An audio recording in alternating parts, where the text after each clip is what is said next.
The talk in the build-up to Watford's game at Newcastle on Saturday largely centred on the significant off-field issues facing both clubs, with the match itself reduced to something of a sideshow. In the end, Watford's resounding 30-win showed why the club's unwavering stance in the face of Evertonian pressure for the services of their manager Marco Silva was the right decision, while Newcastle, with 4 losses on the spin, could do with a resolution to Amanda Staveley's takeover bid in the hope sufficient cash will be made available in January for Rafael Benitez to improve his willing but ultimately limited squad. The win at St James Park took Watford up to 8th on 21 points, 3 behind 4th place Tottenham. The Hornets also have the same number of points as they did after 13 games under Walter Mazzarri's tutelage last season, so praise should be given in moderation considering how that turned out. Read more gossip: Kane to Real Madrid, Aubameyang to Chelsea, and Mo read more why Watford wonderkid Richarlison is the answer to Tottenham's lack of plan. Bread more 5 things to look out in the midweek Premier League games, yet to equate last season's turgid and lifeless displays with this year's performances of verve and breathless daring-do is to allow false equivalency to reign supreme. In 201,617, Watford won 12 points away from home and scored 15 goals. This year's tallies stand at 13 and 15 respectively, but with 12 fewer matches played. Only Manchester City and Chelsea have a better record away from home. Whisper it, but this is a side transformed. The obvious place to start with Watford is their manager Silva, who at 40 is the most highly rated young manager in Europe, a man with a brain constantly whirring with ideas of shapes and systems. Abdoulaye Doucoure's form has been superb this season for Watford. Watford's players talk of his extreme eye for detail bordering on obsessiveness, of how he tailors instructions specifically for each player as opposed to a one-size-fits-all approach to a squad with 20 different nationalities, more than any other in the Premier League. Upon his arrival in the summer, Silva instructed all his players to speak English on the training ground regardless of where they come from. Will the players be speaking only in English? Yes, Silva told reporters. Read more: Marco Silva focused on job at hand despite Everton interest. The main language is English. I've come here to speak English. Normally I talk in front of everyone in English.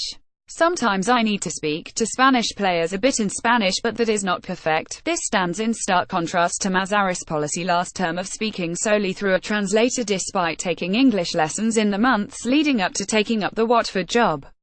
It was this refusal to even give the language a go that made it difficult for the locals to warm to him, and one can only imagine how well received Silva is with the Watford faithful. The sense of togetherness he fosters has certainly helped in the club taking bigger strides this season. With Silva's arrival has come a stylistic change in the team's setup. In their 2 seasons since promotion in 201,516, the aim was to play long balls up to Troy Deeney and Odion Igalo under Gray. This season has seen a change in formation to a 343 with overlapping full-backs and midfielders dictating play from the centre of the park. The major beneficiary of this switch has been the Frenchman Abdoulaye Doucoure, a player criminally underused under Mazzarri. He only made his first league start on New Year's Day against Spurs. Doucoure has become the beating heart of the team, leading the team in passes 829, touches 1,042 and with 4 goals to his name. He is the embodiment of the team's progress from lackluster to brilliance this term. Read more: concerns growing for Benitez as Watford crush Newcastle to further underline his importance to his team. Doucoure is the only Watford player to have played every single minute of their 13 Premier League games. In this day and age where Premier League clubs are increasingly spendthrift and the solution to every problem is perceived to be in the transfer window, it's often forgotten that a manager's primary remit is to improve the players already under his watch. As Doucoure's continued brilliance shows, Silva still focuses his energies on making players better individually and collectively. And this is no one-off either. Every Watford player has gone up a notch from last season's performances, with Tom Cleverley, another example of a player similarly drifting to irrelevance that has now found direction under his manager's watchful eyes. Young Brazilian Richarlison sums up the Silva era: exciting, raw and full of energy. With Silva's fantastic input well documented, it would be short-sighted to attribute this season's success solely to his managerial acumen. Yes, he has taken the team to another level, but a word too for the Watford hierarchy who put an environment for him to succeed in place. In contrast to last season where chaos was the order of the day at Hull, Silva now finds himself at a club where board, coaching staff and squad are all pulling in the same direction towards success. There's no better illustration of this than the scouting network that has unearthed rare gems even in this age where information is one click away. The cash floating around the Premier League these days has coincided with laziness in scouting, where most players are cherry-picked mostly from only well-known leagues and imaginative recruitment is a rarity. Richarlison, the 20-year-old Brazilian who has taken the Premier League by surprise, is the poster boy for Watford's creative thinking in the transfer market. Signed for around £11.5 million from Fluminense in the summer, it's not outlandish to think he could well move on for at least 3 times the price at the end of the season. The same goes for Dutch left-back Marvin Zegelaar, signed for £3 million and reunited with his old Sporting Lisbon boss Silva, who has been quietly impressive and was instrumental in the win at Newcastle with his constant targeting of DeAndre Yedlin on the opposition right.